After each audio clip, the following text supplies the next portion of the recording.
Welcome everybody. Thanks for being here today. I'm not going to do formal introductions today, but those who are going to be leading in this session today are up here on screen, people who've been part of this project or who are going to be part of our panel discussion today. You're here for the Diverse Text Set project, and the purpose of this session is really to provide a balcony view of collaborating to create unit plans grounded in social studies and literacy standards to meet the needs of all students. Okay, you're also going to get a stage view of writing standard aligned unit plans using diverse text sets and incorporating the culturally and historically responsive literacy framework. You're going to hear us call that CHRE, C-H-R-E, or HRL, historically responsive literacy.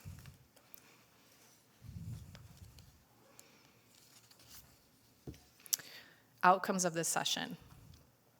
So honestly, this is really what's going to happen during the session. You're going to understand Dr. Muhammad's culturally and historically responsive literacy framework. You're going to get some insight into how the Diverse Text Set project worked for the 2022-2023 school year. And you're going to engage with some diverse text using Dr. Muhammad's framework. And particularly, we're going to focus on identity alone. Community agreements. We talked a lot about community this week. We want to create community in this space today with you all by doing our best to be present, and that might look different for those of you in the room, honoring all the learning that's going to happen, having an open mind, and practicing your identity skills, intellect, and criticality, which if you don't know what those are, you're going to learn about those shortly. Okay, Sarah. Could you advance this slide? Yes, I can. Thanks. So I thought we might start today with some reflection and realize that we come here with lots of hats that we're wearing, the different roles that we hold, and lots of traps that come with those roles that we're learning about. But today, you're coming here as a professional, but you're also coming here as a human. And this project is very much about humanizing the work that we do. So consider kind of taking off that compartmentalization that we do and think about what you might do in your head, your work about our mission and vision and all the other pieces. So who has cultivated your genius? And how have they cultivated it? Take some time right now to jot a couple things for you to set some intention in your mind for the content that we might be covering, but how that content intersects with who you are as a human being and where you are in your journey into growing yourself as a human. How do you cultivate your own joy as a professional? We'll just take a couple minutes to do that work. I want to move into talking about the mission and vision of the Early Literacy Coaching Network for a moment. We had started working with Dr. Muhammad and quickly noticed that we needed some support with better identifying who we were as a coaching network. Our work had always been grounded in the essential instructional practices, K-3, for early literacy. But we were starting to also feel really pulled toward some of the things that were happening in the world, and really thinking inward. And we did that with the help of Dr. Yolanda Sealy-Ruiz.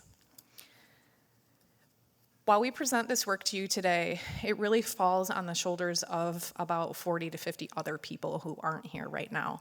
So while you're going to see the mission and vision and you'll see us talking about it, please just know that out of the 500 participants in the Early Literacy Coaching Network, 40 to 50 of them really took on this work for over a year and are continuing to commit to it, just to remind us who we are and welcome others into our space and build that community with such a large group. So take a moment to read this mission.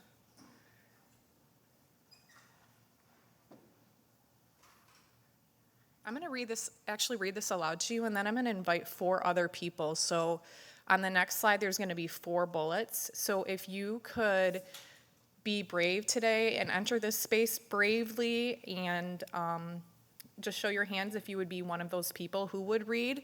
That would be very helpful. And I have, awesome, wizards. I have wizards too. Okay. We are a network of early literacy coaches who support all educators, students, families, and communities. Our work is grounded in humanizing literacy pedagogies, guided by the suite of essential instructional practices in early and elementary literacy, and focused on improving student outcomes. We strive to provide high-quality literacy coaching that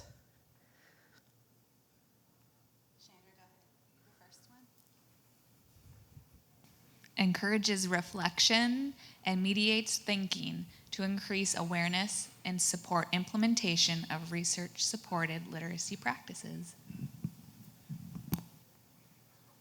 Thank you. Recognizes, honors, and celebrates the identities of each other, all educators, students, families, and the communities we serve.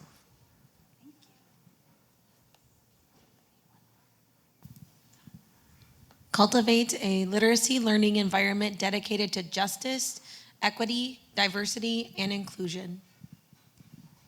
Collaborates with others to dismantle oppressive literacy policies and practices in order to uproot systemic inequities. Thank you. All right, let's go back to this first slide. We're going to spend the next couple of minutes. Actually, I'll move ahead first. We're going to do what's called lift a line. So you don't have this in front of you. You don't have the actual mission and vision in front of you, and that's why I'm going to go back. We'll just start here with the mission portion, and just go ahead, and if anything happens to jump out at you, feel free to underline or highlight.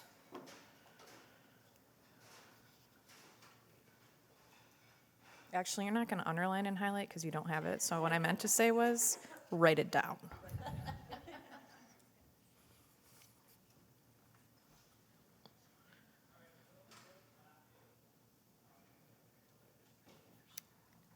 And then here's the next part, the vision.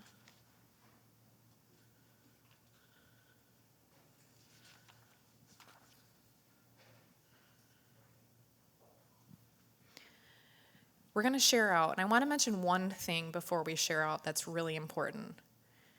We spent a lot of time in this mission and vision, and we got really hung up on some of the terms that really challenged the way that we might have challenged the way that we thought before. And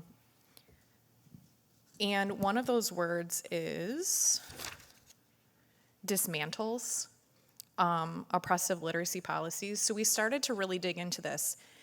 And if you look at the organizational practices, the value statements in both the math and the organizational practices, while we were like really dabbling with that, that language already existed in 2 other printed documents, and we were really struggling and having a hard time. So great minds really do think alike, and with a critical lens, we were able to get there on our own, and then we found out later that that was already there. So just a little fun fact about that navigating that goes on.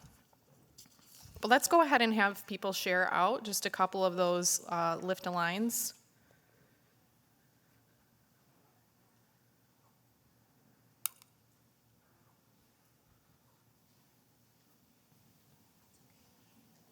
Please don't be shy. It's a little bit to help us with some engagement here. Okay, cool. All right, go ahead, because they're all ignoring me over here. Like, they won't make eye contact. I might smell, I don't know. Go ahead. Recognizes, honors, and celebrates. So whether that be with our kids, our teachers that we're working with, that just stuck out for our mission. Thank you very much. I like where it said that it humanizes, which to me means it grounds it in reality and kind of takes into account everything that a teacher goes through, what a principal goes through, what the kids go through. And so as a former teacher for 15 years, I think that that's really important. Thank you so much. Advance us into this next space where we're going to learn more about Dr. Muhammad's work from Melissa. Hi, everyone. So I'm going to talk to you a little bit about like the why, what Dr. Goldie Muhammad's work is, if you're not familiar with it yet, and why.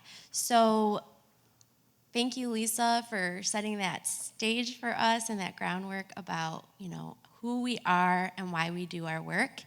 And honoring Dr. Muhammad's work went to a level of depth for us, not to just launch a book study. So the Historically Responsive Literacy Framework is a universal teaching and learning model that helps teachers cultivate the genius within students and within themselves and teach in easy that creates space for mutual empowerment, confidence, and self-reliance. And so the historically responsive literacy is teaching in response to the multiple cultural histories, identities, and literacy practices of youth. And so when we were considering the intersection of the values, pulling on themes from the instructional practices, and then connecting to the organizational practices, it only made sense to see all those cross lines through Dr. Muhammad's framework. And knowing that this could be built upon, it is robust, and it can move through the grades and across content areas. It goes beyond just skills, which was one of the things that our world was demanding from our students, and they were not doing well. So we knew we had to do something different.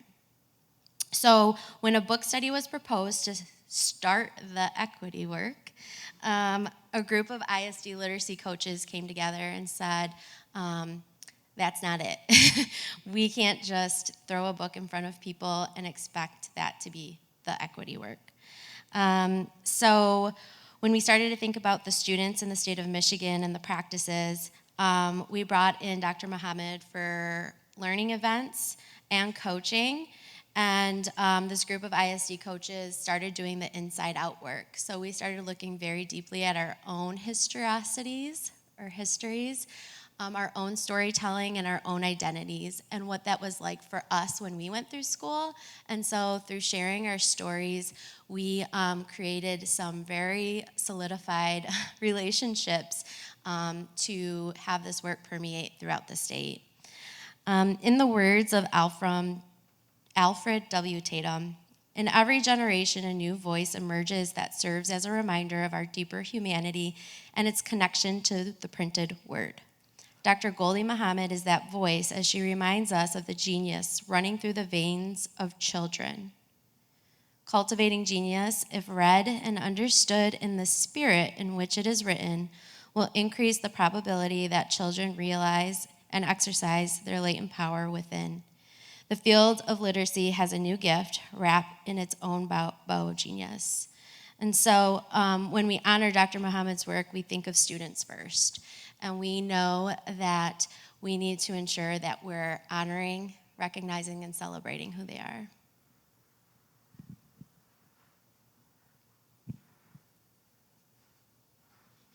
So what in the world does that mean?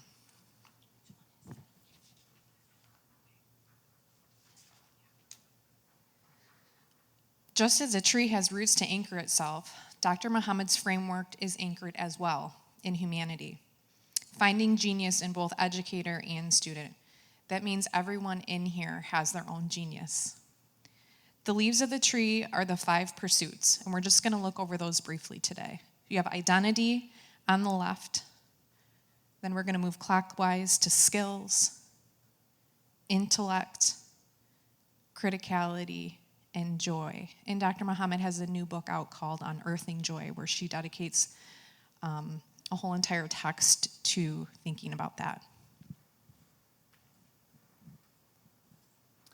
So when we think of the pursuits, just a really quick scan of the room, this to 5 being really well-versed in the pursuits. Can you just put either 0, 1 through 5 in the air so we can kind of get an idea of how deep to go today? Okay. All right, maybe you've heard of them and you kind of know what they are, but maybe not sure how they fit into the educational framework or how that might look in a day. And so you'll notice that this slide has joy in the background because joy is something that really called to us about who we are as educators in the state of Michigan. We love children, we love education, and we love what we do. And the joy was missing. And this framework offers up that joy as part of everything that you experience when you do this work in a lot of ways. So identity. One anchoring question around identity is how will my instruction help students learn about something about themselves and or about others? So that might include social identities, race, gender, cultural, ethnicity. They bring all of those things into the classroom, and if we're not using that lens in our instruction, they don't see the relevance. Skills, how will my instruction achieve the lesson? So this is your Common Core state standards, and for this project in particularly, you'll hear more about how and why social studies standards were used in the development and not just going and leaning into literacy standards. So that was very intentional. Intellectualism. Now, this might seem like skills, and in a lot of ways, some people interpret it as depth of knowledge, but it actually goes way beyond that. And you'll be receiving a copy of Cultivating Genius today. If you already have a copy, we ask that you wait till everybody has one before you take a second, if you have one at home or in your offices. But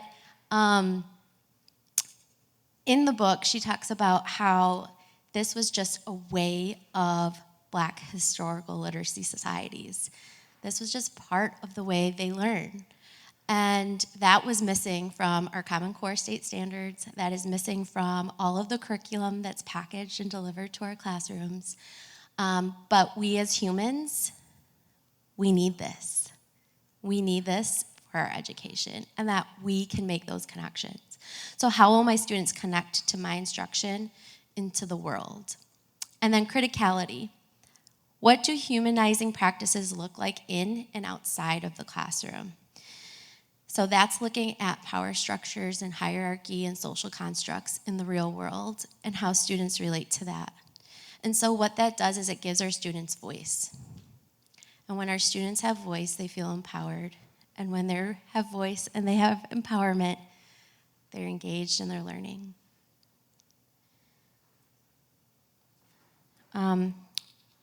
If you want to take note of a couple of page numbers, I have page 67 has a great quote on there, and then page 150 actually has a curriculum audit that has some more in-depth questions on how you can look through your curriculum and expand on these pursuits to do that. So thinking traps. We've talked a lot about thinking traps these last 2 days, which has helped us as a team as well when we're developing this project. So as Lisa stated, it is a pilot this year. It's not in classrooms yet, but rather literacy coaches are consulting with social studies coaches and doing the work. We're leveraging Dr. Curry's work with diverse text sets. And so we want to make sure that we have clarity around what the culturally and historically responsive educational framework, or HRL framework, is and is not.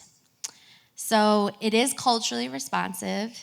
It is used across all content areas, and there are districts and schools across the country right now who are using this throughout their day, throughout their content, pre-K through 12.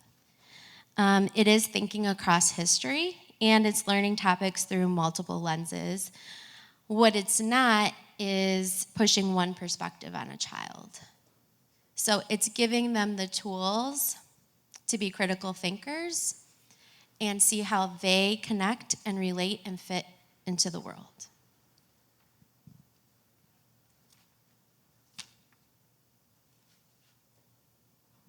Thank you, Melissa. Okay, so just like thinking traps, we're going to clarify a couple of terms that are different but also interconnected. So the two things that we're going to look out for today and define is high quality classroom libraries and also diverse text set. So you might hear these terms used sort of together, but there's actually a pretty distinct difference between those terms. So the first one, for high quality classroom libraries, we're talking about Essential 8. And the recommendation is 500 plus books for students to use in the classroom so that students can see themselves and see others. Also provides a lot of opportunity for kids to be motivated and engaged when they are able to choose topics from their interest, but also topics that they might see themselves in or others. They're also student text and highly accessible. And they're something that can be taken home.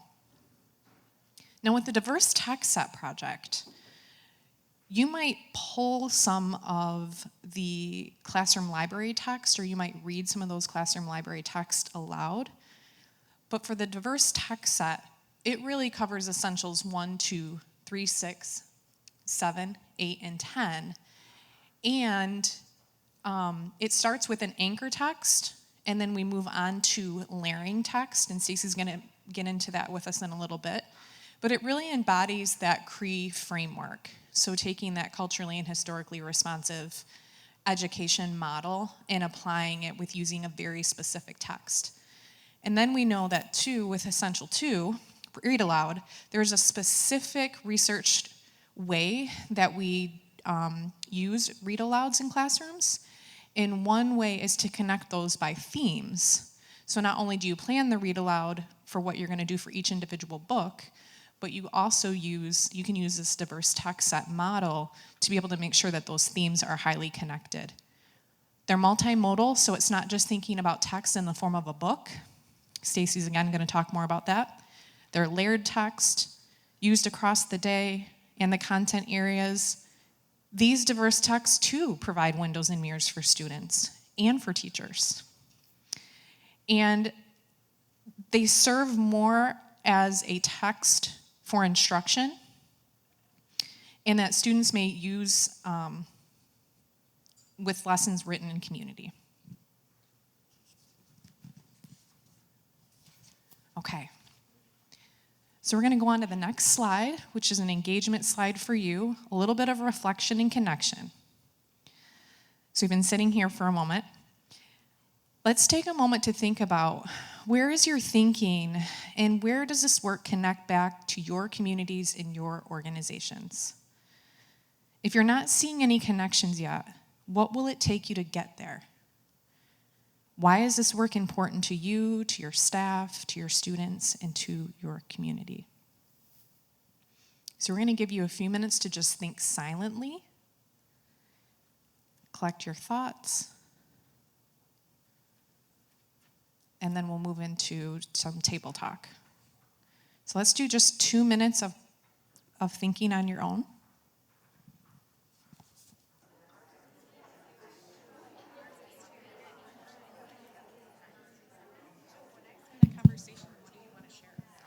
So if we could all come back together a little bit. Thank you so much for your vulnerability and your humanizing of the work. The only way this is going to be meaningful to you is if you engage as a human being in the work. Can we share some of our thinking during our conversations? And it really doesn't have to be 100% connected. Is there any sharing that you can do based on your thinking?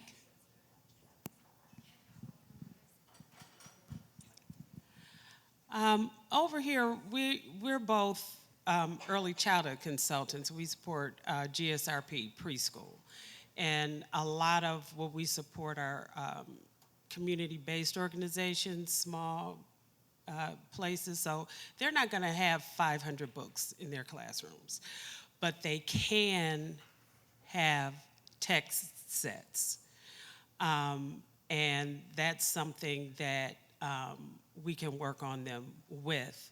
A lot of our teachers have taken the essentials training, so they understand, or they have some understanding of what that is, but we haven't really been training the owners and directors, so we got to get them in and bring them in for the buy-in because they've got the money to buy these books and to support them getting these texts, to create these text sets. So that's kind of where we were going with our conversation.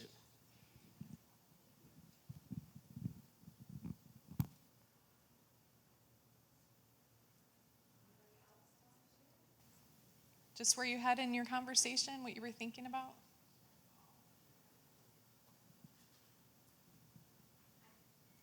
Hear me? Okay, I can share just really quickly. I had a great conversation with the team over on the other side of the room, and it builds upon what was just spoken about with pre-K. And so there are a lot of questions about how does that look. And so we had a really great conversations about how we need to be intentional with our systems and thinking about our keynotes with the organizational practices and how are we making sure that all of that learning and modeling is getting to the actual teachers and students in the classrooms. And so I had shared that I actually did some coaching, and we did side-by-side coaching. So I would just come in the classroom and I would model in dramatic play. I would come in and offer, just time for us to talk or them to ask questions, or she'd be like, oh, come over here and come see this. And so the coaching was really embedded in me just visiting classrooms. And then most of those teachers were also very willing to meet virtually on Zoom on Fridays. And so I would offer 1 hour session a month, and they would come together and we had one focus of an essential. And without their knowledge, I would pull in this stuff when we were talking and planning and organizing and when they were sharing together as a network. So it can be done pre-K through 12, which is another reason why we really were drawn to this work.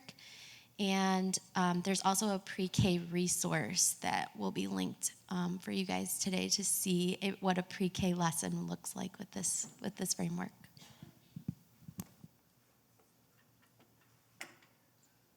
Okay, creating the diverse text set project.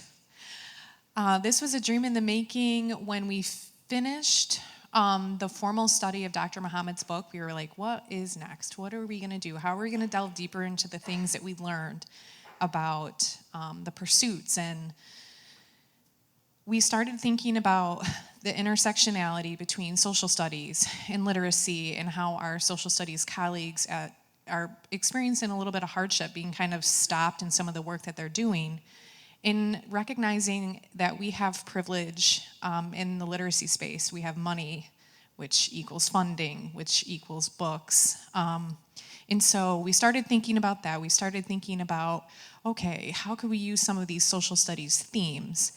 How could we build off of work that we've done? And so from there, we sort of developed this outline of this project and decided that we would dabble a little bit with the text sets in August at the Advanced Coaching Institute in Traverse City this past year. And that's kind of what Stacy's going to lend us into talking about. All right, so before I start that, I want to make sure that we center Dr. Ashlyn Curry's work pretty hardcore here. If you don't know her, she's amazing, and she's about this big, and I love it. When you see people on Zoom and for years, literally, and then you see them in person, and you're like, oh, you're really tiny. And she was like, oh, you're really tall. And we looked fantastic together, right? So her work and her dissertation on classroom libraries and the lack of diverse text for our students really drove this work. She drove this work with her diverse text set books. Some of the books you see are books she's recommended. She is our go-to and our rock, and she can't be here, which makes us very sad. But I definitely want to make sure that I give her all the credit for this work. So I have a question for you, and I'm going to give you a second to think about it.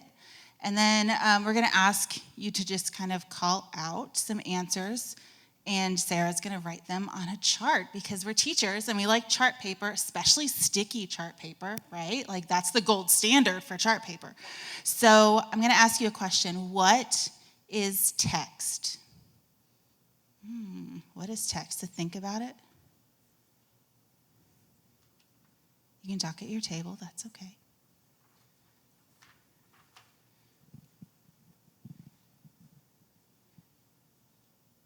It's not a trick question, but we will. Go ahead. You can shout them out and we'll write them down. Words? Okay, words. Thought, written thoughts? Written thoughts. Ooh, big words. You ready, Sarah?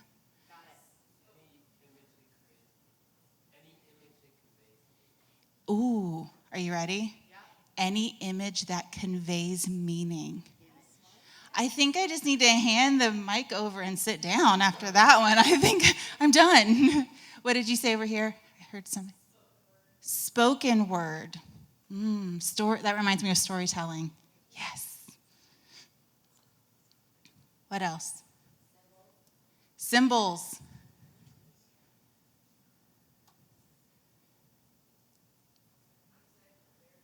Ooh, thank you. Music, lyrics.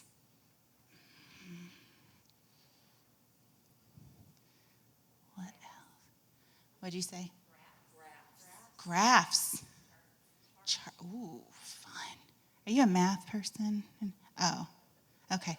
I am like half and half. So I was hoping I'd have some math people in here, but that's okay. Language.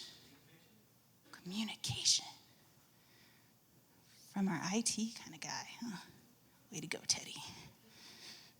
What else?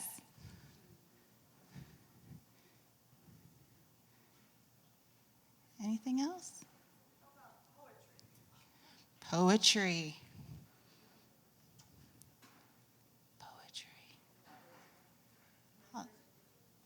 Numbers.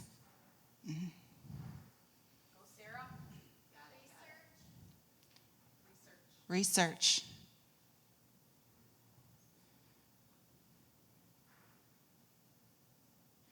I feel like I'm in a room of experts here. Okay, so let's we're going to think about this list as we look at an example of a diverse text. So what I want to do before I talk about this picture is I want you to think about it.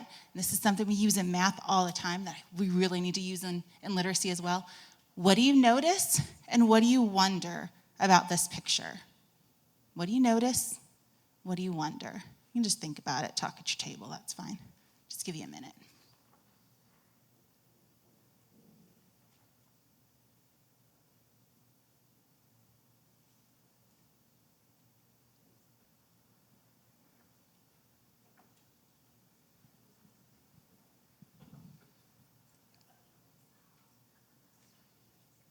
All right, what do you notice? Anyone have a noticing about this image?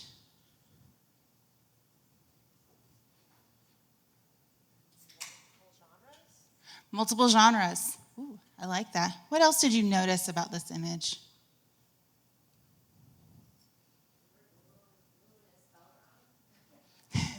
Yes, it's not something I made. I borrowed it from Google. The Google sometimes doesn't do all the things, right? You know, I think so too. Because as adults, I mean, how many times have you put words in your phone to make sure they're spelled right? Or, yeah, get the little squiggly line? Yeah. Of course it is. Eagle Eye Award, kiddo. Way to go. You found the mistake. Yes, that's what we do. What else? What else do you notice?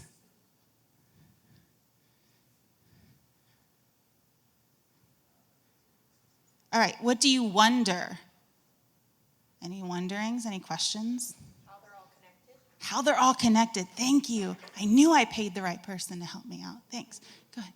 How do you choose the anchor text out of the text set? Oh, how do you choose the anchor text? Did you pay her? Because I paid her. That's perfect. What else? What else do you wonder?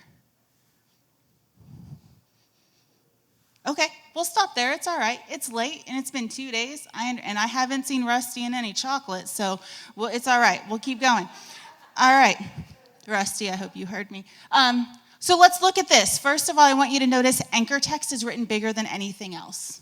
So we know that's the most important piece. That's going to anchor our lesson here, is that anchor text. This one is called What Makes Day and Night. There's kind of a sub-anchor text too. Again, this is not my work. This is the work of the Google, okay? Then we've got layered text. Now, layered text, kind of like you guys said in our text list, can be a ton of different things. So art, and we're going to talk about some art in a minute that I just love. Art, music, poetry, additional text, think outside of genre, right? We need to bring in multiple genre. Our kids do not learn enough informational text. There's a ton of research on it, and that's a whole nother soapbox for me. And Dr. Nell Duke's work, if you want to look that up on informational text, it's a good thing. Anything else you notice or you wonder about that? Now, there are types of text that aren't on here that we were thinking about last night. We might have been slightly delirious because of lack of sleep, but I think about my children are in college and high school. Memes, tweets, Instagram, I don't know, Snapchat, whatever they do now. Do TikTok and do a little dance. There's all kind and things that haven't even been created yet that would fall in this text category that could really support student learning and engagement, because the more we can show them the same thing in multiple contexts, that's how they're going to remember it. This falls right into Essential 7 with vocabulary learning, right? Okay.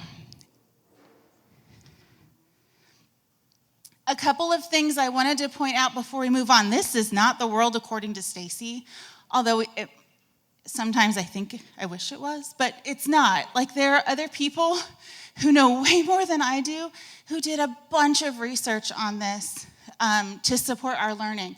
A couple of things, and you'll have access to these slides. These are active links. There's the ASCD blog on safeguarding science and social studies. We've talked about reading being the bully for a long time. What Works Clearinghouse, that goes directly to a link for English language learners in subject area learning. And then Dr. Nell Duke, I kind of call her the Bruce Springsteen of the literacy world. Like, she is amazing. And her speaking up for science and social studies, and she's got a really good article on informational text. So what we did was, and one of the things that launched our thinking with this project is we watched a webinar with Dr. Gholdy Muhammad and Bisa Butler. And if you're not familiar with Bisa Butler work, we can add quilts to the text list because of her work. Bisa Butler, if you are on Instagram, follow her on Instagram. It's amazing. I mean, you can just Google her too. She's phenomenal, but I follow her on Instagram. And so Bisa makes quilts. This is a picture of a quilt that she made.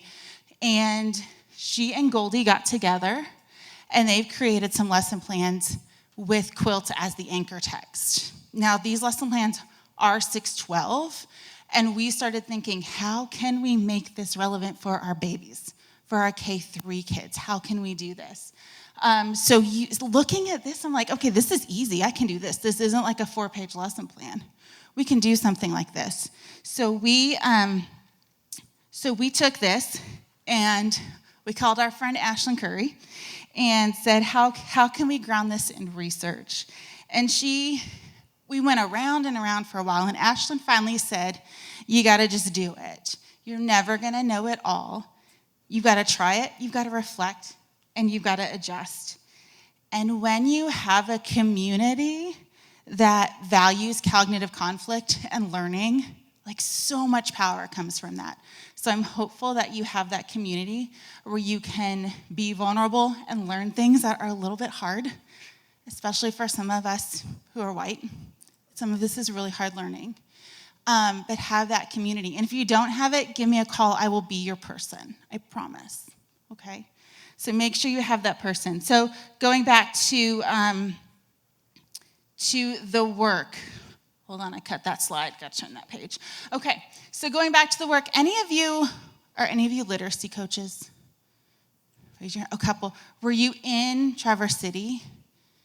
Oh, I'm so sorry. You were. Oh, yeah, you were. I remember you. Okay, so in Traverse City, what we did is my good friend Cecilia and I took this project on, and we said, you know what, we're going to give them a book, and we're going to see what they can do with it. So the book we used is Change Things by Amanda Gorman.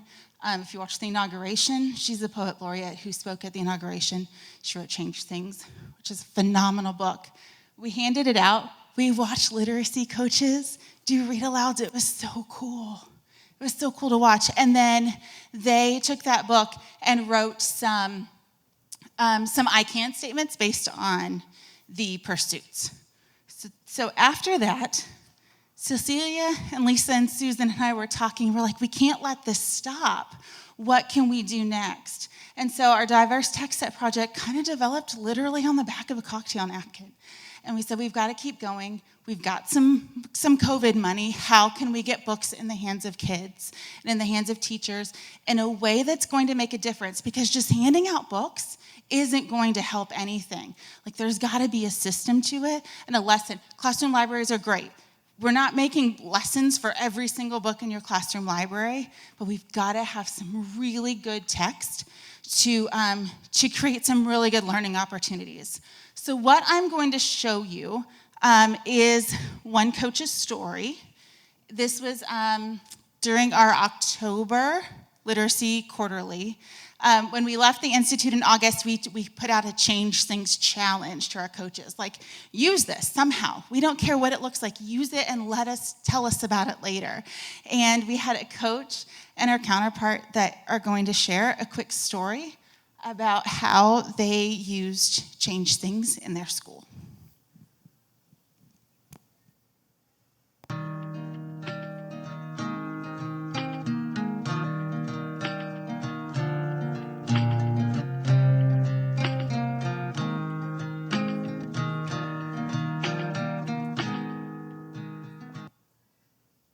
Cecilia, thank you for being here and for your leadership as a member of the Cultivating Genius work group and leadership team. As that group meets so regularly and thinks about our work, not only with that text last year and how that work moves forward this year, but also as we think about what you and Stacy Wanford were able to facilitate for us in August. Today is a beautiful continuation of that with what you're going to invite us to hear about right now. So thank you so much, Cecilia Statehouse from Clinton County RESA, and for your leadership and for your colleague being here. Thank you. I appreciate it. And welcome and good morning to everybody. And I'm happy to be here as a representative from the Cultivating Genius. I don't know what we want to call each other, but work group, study group, facilitating group. We're all kind of everything because we're learning right along with you. And so we've been really excited to look at that work this year, than the last couple of years, and especially this last year when we had the book study. During the Advanced Institute in August, we had put forth a challenge to you. And one of the challenges was using the book, Change Things. Oh, I'm blurry, so you can't really see it, but it's right here. And everyone received that copy. And we had talked about having a challenge of using that. We had gone over a little bit of what a framework for that might look like. We shared some examples of lessons that you might do. And then we gave you that book in order to use that. I have a colleague who was so excited, who came to me and was just eager to share what she had done within her building using that challenge. And she was working with us last year in our team at Clinton County. And our first meeting, she came right up to me, or I came up to her, and she started talking about, my school did this, and she showed me pictures that she had on her phone, and we did, and they were so excited. And she talked all about these great things. And I asked her, would you mind sharing with the network? And it's a little daunting sharing with 300 people over, I think we're like 360. That's where we're at right now. And so, but we talked about how the team would like to hear that, and the network would probably like to hear that. So I'm going to introduce Tammy Wilson to you. She is a coach from St. John's School. She works at Oakview South.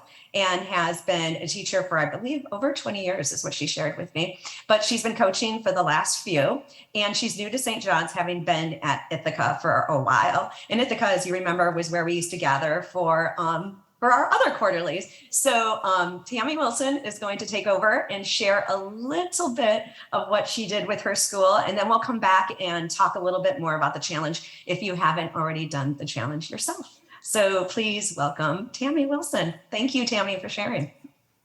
You're welcome. I am so excited. I fell in love with this book the second you gave it to me, and texted my principal. And he agreed to use this book as kind of our theme for the year. And so he purchased it for every staff member in the building. And then we used it as a launch for our very first staff meeting in August, read it aloud, and sent everyone off with their own copy. Another teacher and I transformed the bulletin board coming into the school. We painted the background, and then a local business did the die cuts. And then in the middle of it is a mirror that says, I am the change I want to see. So when students look in it, they're looking at themselves in the mirror, and it just kind of sets the tone coming into the building. And it's just super bright and colorful. And then I sent out a Google Doc to my teachers. I'm in a 3-5 building, and invited them to let me have some time with their class and read the book to them. And every single teacher signed up. So I got to go into every classroom in the building and read the book and have this amazing discussion with the kids. We talked about their strengths and their smarts. We talked about them being the change. And they were so excited. They were just tuned in with the pictures and looking at every little detail, noticing that the main character was giving the grumpy dog a dog biscuit, and then he was happy on the next page. They noticed that the character who was going to get the next instrument was always in the page before. Like, they were just completely into it. So our conversation centered around what the characters were doing to make a positive change in their world, and how they could use their own strengths and smarts and make a change in our school, in our community, and in our world. So with that conversation with the younger students, we brainstormed a list of characteristics that they could use. And the older students, were kind of able to do it on their own. And then I got this idea from Twitter, and I gave them a sheet that says, I am just what the world needs. And then they made a self-portrait and wrote all of their characteristics and their, about their strengths and their smarts that they could use to make a change in the world. And so now we have this huge wall in a main hallway that all the kids go by every single day. And they're always pointing to it and looking at the pictures and, oh my goodness, I have hardworking on my picture too. Or, oh, I have helpful, and so does my friend so-and-so. And it's just been a great focus for our school. It is an amazing complement to our district initiative, which is capturing kids' hearts this year. And our kids are really, truly making a positive change. I was on the playground last week, and some fourth graders were picking up trash. And they came running up to me, and Mrs. Wilson, we're making a change in our school. We're picking up trash like the characters in the book. Like, it's just set the tone for our whole building. So thank you for sharing that with us and for offering the challenge. Thank you, Tam. Okay, so we've watched that video. I want to honor, I know she doesn't like attention, but Cecilia's right back there. She's like my other half. So thank you so much, Cecilia, for all of your work and for letting us show that part of the video. You are amazing. So what I want to do now is just to give you a minute to reflect. You can do this in whatever way makes sense to you, with a partner, with a table group. by yourself, writing. I've got a couple of prompts up here, but I also want you to honor your own thinking because you might have thoughts going on that we didn't think about when we wrote these questions. So a couple of things to think about. What most aligns to a dream or goal that you've had to humanize literacy in your organization? If you were to take up a diverse tech set project, kind of like what you've seen, what do you hope for your story? Or are there other things that you're thinking about or that you want to talk about? I'll give you about 3 minutes. Yeah.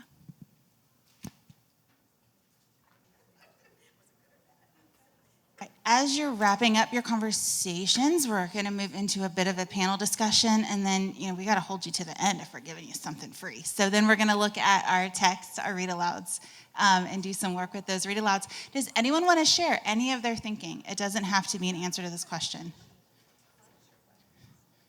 Okay, I thought I saw your hand, but I wasn't going to be like obvious and just run back there and you're like, no, I'm scratching my head. All right, hold on, here you go. I just shared a hook for us is having conversations about with our ISD literacy coaches, because a lot of them in their locations, they start off the year by doing and modeling a read aloud into classrooms. So after you had shared at one of our last statewide networks, I had the conversation, I said, okay, so think the fall next year when you start that first read aloud to get connected with the new students in the classrooms, how can you incorporate some of these mentor texts in there? And so, because every place is a little bit different with what they're ready for and where they're at, and so it'll be the hook for some to move the work, and then maybe the lesson plans and things could push it forward with some to grow it. Little steps make big change. Little steps do make big change. Anyone else want to share their thoughts? Okay, so what we're going to move into just quickly, we've got some questions. Some of these have come up just through email or through conversation, and we want to be able to explain a little bit about the project. Keep in mind, we've given you a lot of background on the project for a reason, because this is a pilot stage, and this is something that it's a living, it's fluid, it's changing as we're learning more. And we'll talk a little bit later about how we're going to move that forward. So we wanted to give you a lot of background. We're going to answer some questions about it, and then we're going to move into looking at a text. Okay, so we're going to move into our panel discussion right now. As Stacy talked about, we have a lot of values that are centering this work, and storytelling is an oral literacy that we value, and so we wanted to model that for you today and how that does contribute to learning, and it is a form of text. So that's why this made sense. So Lisa, Stacy, and Sarah will be sharing their personal experiences and their views on the project. And our guest, Renee Garcia from MDE, is here to share about the connection to this work and how MDE is supporting it. So thanks each of you for being willing to do this panel and being so vulnerable and bringing your voices to the work. So the first question is for Sarah. Sarah, can you share what sparked your interest in joining in the project and what your experience has been like? Thanks. Dr. Muhammad really has inspired me with her joy and her passion. I was talking to some educators over there about how hard it can be to work on your own, and I think that her work, I knew it was going to be hard work for me, but I continued to go back to her words in her book, as we all do, and study those things in her book, specific words she uses and ideas. It's just a growing that you do. It's not something that you ever get there, so you can just open it over and over. But the project is about creating classrooms with access to high quality ideas. It doesn't cost money, but it costs a lot of energy, personal energy, that you have to invest in doing the right research and doing the right work so that you can really bring forward those social studies standards to the front and let that drive what kids really need about growing ideas in the classroom and giving them that access. Thank you, Sarah. It sounds like, just if anyone else has heard Dr. Goldie Mohammed speak, it's like she's speaking directly to you. And so that is quite inspiring, and she does draw you in to go back into the book. And it's very inspiring to hear your personal connection and how that's grown to cultivate ideas in the classroom. So thank you. The next question is for Lisa. Lisa, how has the project impacted the literacy network? I think that the project has really helped shape the course for what we're going to do in the future. So, and what we've done in the past, we've had the opportunity to think and learn and delve into the pursuits. We've met with Dr. Mohammed so many times. We've received coaching from Cultivating Genius coaches, and it's been really shaping our way around how we think about doing literacy work in a more equitable way.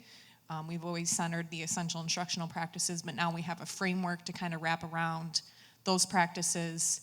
And we're really looking forward to moving forward to the next stage of the project, which is going to be working, coaches and teachers working side by side in classrooms to try out some of these lessons. So while the current project right now has coaches creating these lessons using the anchor text of book text that we provided, a book list we provided. So once those are complete, we've got some work to do around formatting and thinking about expanding across grade levels, but we really hope to bring that into the classroom with a teacher-coach partnership and do some coaching cycles and then gather some data, including student perception data and teacher perception data. Thanks, Lisa. It sounds like the network is really looking at those thinking traps and bringing in Dr. Mohammed herself to identify what those might be, and then expanding the work of the network to go beyond the practices, but to humanize it as well. So thank you. Our next question is for Renee. From your point of view as a former superintendent, why is work with diverse texts so important? And can you share about your own experience with Dr. Mohammed's work? And if you have any action steps that you might encourage others to take?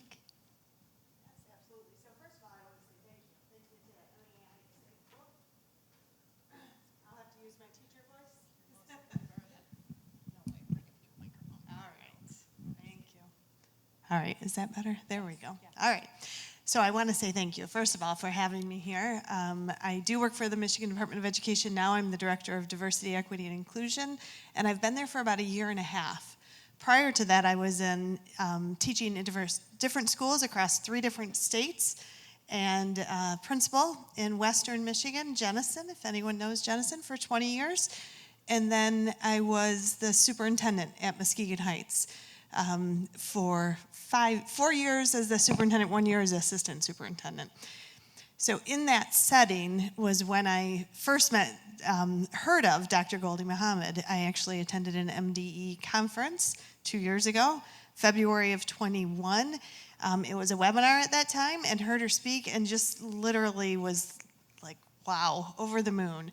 But let me give a little context to that, because as the superintendent in Muskegon Heights, I was born in Muskegon Heights, so for me it was like a full circle. I got to go home again to be a part of that community, but the community was very different than when I was there. It changed a lot over the 50, I'll say it, 50 years since I was born there. Right now, or when I returned, it's a 95% African American community. If you Google it, you will not learn about the community that I would want you to learn about. You would hear all of the data that draws media attention, all the negative deficit-based data.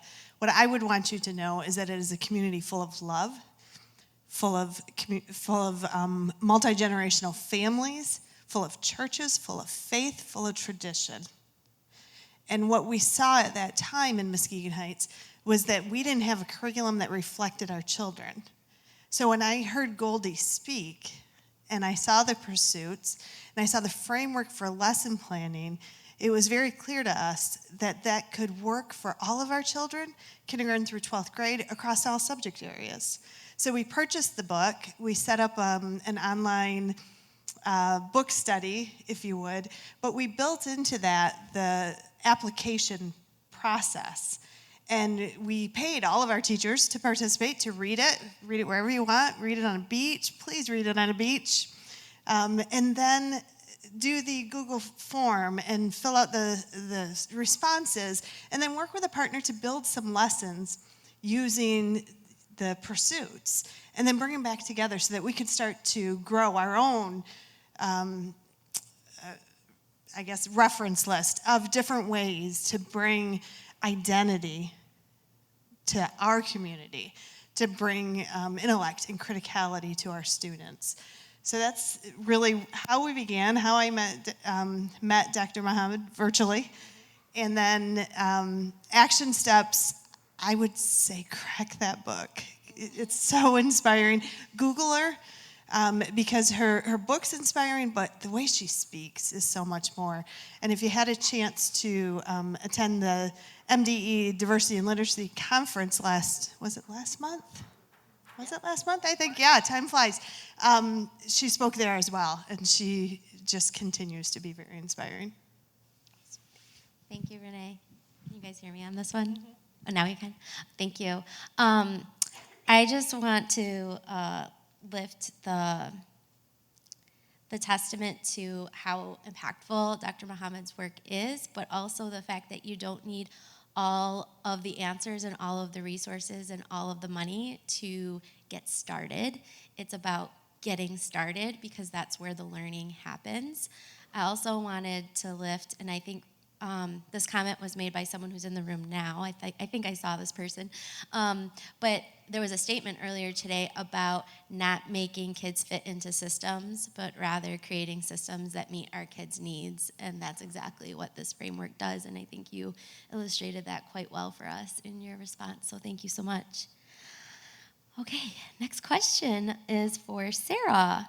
Sarah, what is one hurdle you had to overcome in your work on this project, and what might be some of the emotions you had to navigate? And then as you navigated that, were there supports that you could lean into? So I think that one of the biggest hurdles for all of us in our world right now is being uncomfortable and committing to being uncomfortable so that we can do the right work. And I think it's countercultural to go into spaces where there may be pain and harm that need to be disrupted, historical pain and harm. I think that it's too late to worry about how you're gonna look, and you need to just jump in and try to dismantle those places. And I believe that Dr. Muhammad's work and these created communities create the spaces for us to practice having these conversations that need to be had so that we can make our classrooms more inclusive.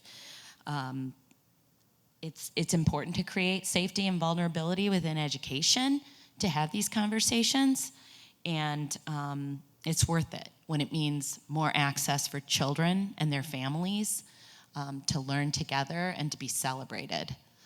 The supports, I would say, are the communities that we develop and the communities we choose to engage in. Even if it's painful work, it's important that we stand up and say it. Thank you. Speaking truth to power and leaning into your community, which sometimes we have to create those spaces for ourselves and bring in the people that we know we can trust and lean in to do this hard work.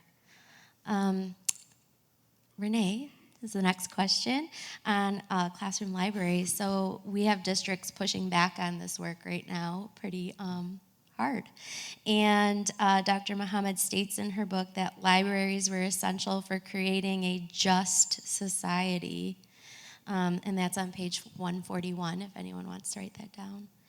What do you suggest leaders and coaches do to ensure this work doesn't go away, or even classroom teachers?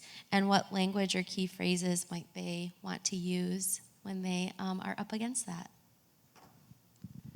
So when I saw this question, I was like, okay, this is a good one, right? It's true. People are pushing back. And I think starting with the vocabulary. So a lot of people ask at MDE, what's your definition of DEI? What's your statement? What's your vision statement? What do you, and I'll be really transparent to say that we don't have a concise statement because we didn't want to spend the time to argue over the language when context changes. What we would rather spend our time doing is engage in the classroom. How do we get the difference to happen in the classroom for the children? So we use some very simple language at MDE when we talk about diversity, equity, and inclusion. When we talk about equity, we're talking about access and opportunity. Do all students have access and opportunity? Inclusion, have we created a welcoming and a belonging space? And diversity, what's the difference? And are we celebrating that difference or are we stigmatizing it? So when we think about those words and those terms, and we think about this work, my encouragement to you would be to think about who is represented and who is not represented. Every community has diversity. It may not be ethnic diversity. That seems to be what gets the biggest pushback at this moment. Maybe gender or identity, maybe. But think about who's there. And there's a great tool, if you haven't heard, how many people have heard of diversebookfinders.org? I don't see it. Oh, great. There was a hand. All right, it's on there. Okay. So it's a fantastic tool.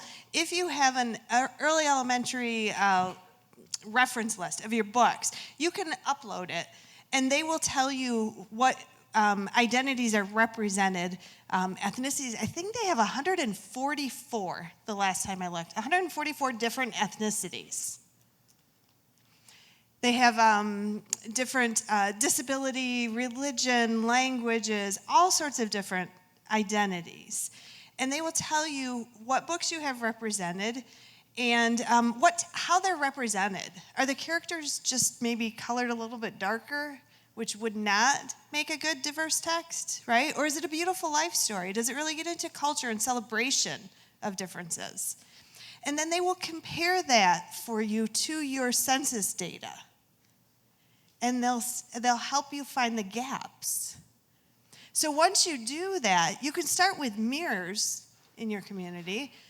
And maybe your girls aren't scoring as well in math. Imagine that, Rusty, right? Maybe your girls aren't scoring as well in math as the boys are. Maybe that's your first mirror, depending on the community that you're in.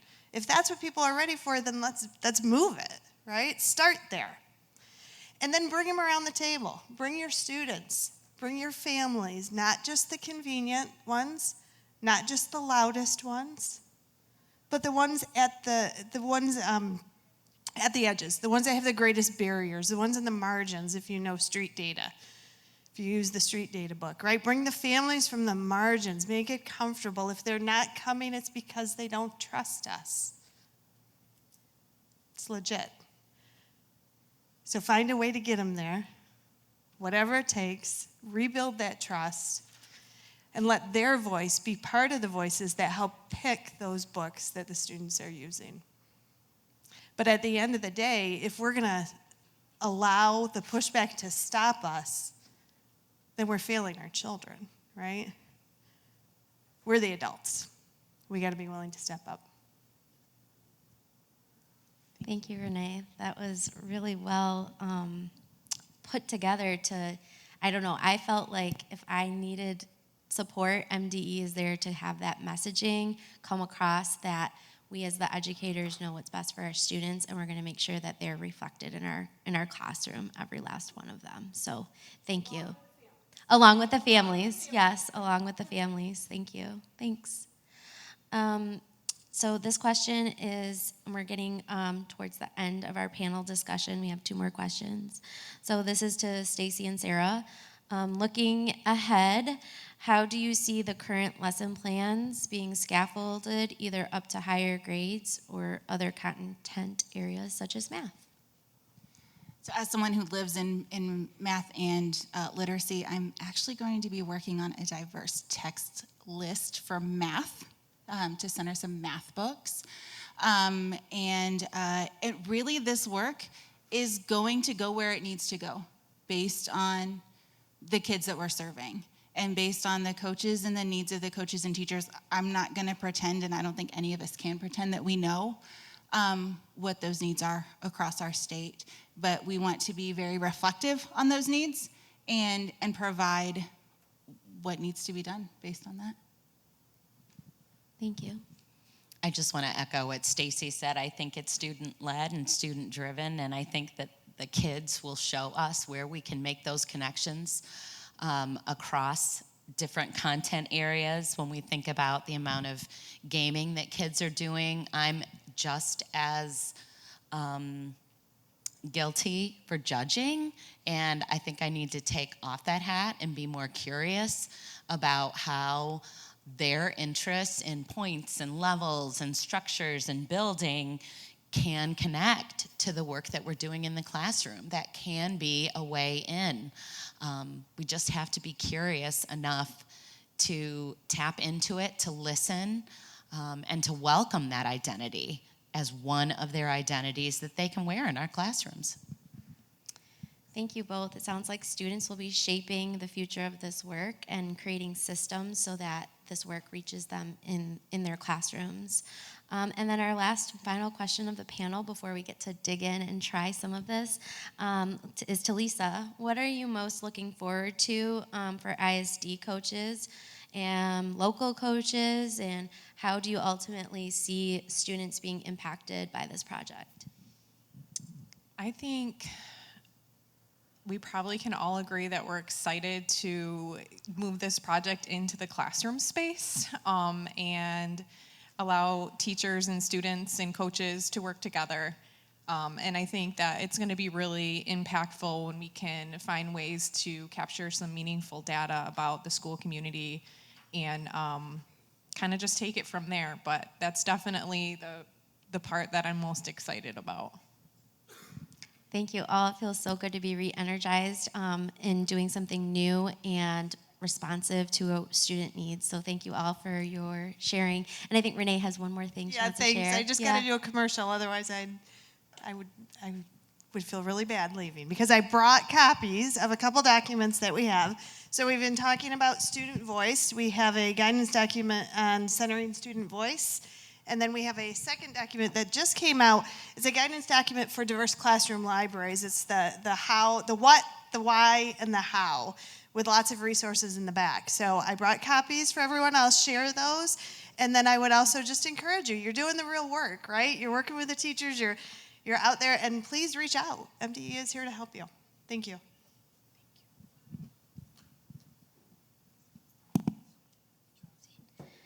Okay, we were kind of cut off with some time today with the break that happened this morning. We're gonna dig into the Let's Try It, and we're gonna pass some books out. Actually, we'll just create piles, and maybe you can grab what you would like. So we have Cultivating Genius, we have Fry Bread, and we have, help me out with this title, Milo Changes the World, and Milo Imagines the World. Thanks, Lisa. And we're going to talk briefly about identity as these books are coming around to you. So this pursuit is embedded within the instructional practices, it's embedded within the organizational practices, it's embedded within the values, it's infused through everything that we know is best for kids. And so this description is that when we consider identity, it starts with stories of excellence. And so this may include racial, ethnic, cultural, gender, kinship, academic, intellectual, environmental, and personal individual. And we as a network participated in this by doing name stories and talking about how we got our names. And what it did is it really allowed us to see our own learning through the lenses that we've been shaped in our upbringing and in our schooling and education. And so what this does is it's a knowing about the cultures of other people, and it teaches them how to respect, love, and live in harmony with others who don't look or know the world as they do. And when you get the slides, there will be a link to some resources if you want to engage in that a little bit deeper. And so while we had hoped to engage with this text, again, because of that shift in the schedule, we won't be able to dig into it today, but our hope is that you can use this text through conversations of identity in a classroom or with colleagues. You could also use this text to support unlearning of deficit thinking. And then finally, we have a page of resources and references. You can find a one-pager of our description of the project, an interview with Dr. Muhammad that Jennifer Gonzalez did on her podcast. There's the link to the Diverse Finder book finder that Renee had described. And this one is probably my personal favorite, but the CHRE resource page, Spring 22, that is a document that comes directly from Hill Pedagogies and Dr. Muhammad that has numerous examples of lesson plans and additional resources and frameworks and tools, and it's all there and it's all great stuff. We are really sorry you didn't get to experience reading that book aloud. It's a time thing. Okay, we'll blame Rusty. Okay, we'll just blame Rusty. But you have the book. You've got access to those resources, and hopefully you find great ways to use this. Are there any final questions, thoughts? Oh, he came back. Can't talk about it. Thank you all so much for joining us for our session. Have a great drive home.